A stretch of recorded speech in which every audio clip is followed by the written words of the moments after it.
నమస్తే. ఆంధ్ర ప్యారిస్ గా పేరుగాంచిన తెనాలి నియోజకవర్గ రాజకీయాల్లో కమ్మ కులస్తులదే హవా అని చెప్పుకోవాలి. 2009 నియోజకవర్గాల పునర్విభజన తర్వాత జరిగిన 3 ఎన్నికల్లో ఇక్కడి ఓటర్లు 3 పార్టీలను గెలిపించారు. తెనాలి నుంచి గెలిచిన ఎమ్మెల్యేలు రాష్ట్ర రాజకీయాల్లో కీలకంగా వ్యవహరించారు. ఇక్కడి నుంచి గెలిచిన నాదెండ్ల భాస్కరరావు, కొనిచేటి రోషయ్య ఉమ్మడి ఆంధ్రప్రదేశ్ ముఖ్యమంత్రిగా వ్యవహరించారు. నాదెండ్ల భాస్కరరావు తనయుడు నాదెండ్ల మనోహర్ ఆంధ్రప్రదేశ్ రాష్ట్ర శాసనసభ స్పీకర్ గా పనిచేశారు. మనోహర్ 2004-2009 సార్వత్రిక ఎన్నికల్లో తెనాలి శాసనసభ నియోజకవర్గం నుంచి కాంగ్రెస్ పార్టీ తరపున ఎమ్మెల్యేగా ఎన్నికయ్యారు. 2009లో ఆంధ్రప్రదేశ్ శాసనసభ డిప్యూటీ స్పీకర్ గా, ఆ తర్వాత 2011 నుంచి 2014 వరకు ఉమ్మడి ఆంధ్రప్రదేశ్ కు చివరి శాసనసభాపతిగా పనిచేశారు.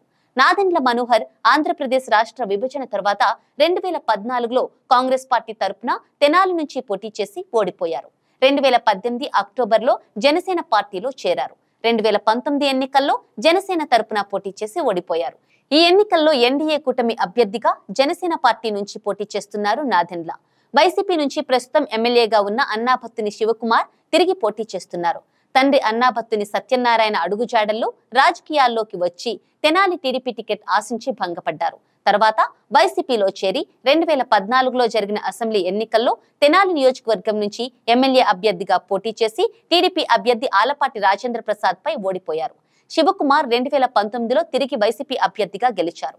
1952, 1955, 1962 ఎన్నికల్లో ఏ వెంకట్రామయ్య కాంగ్రెస్ తరపున వరుసగా 3 సార్లు గెలిచి హ్యాట్రిక్ సాధించారు.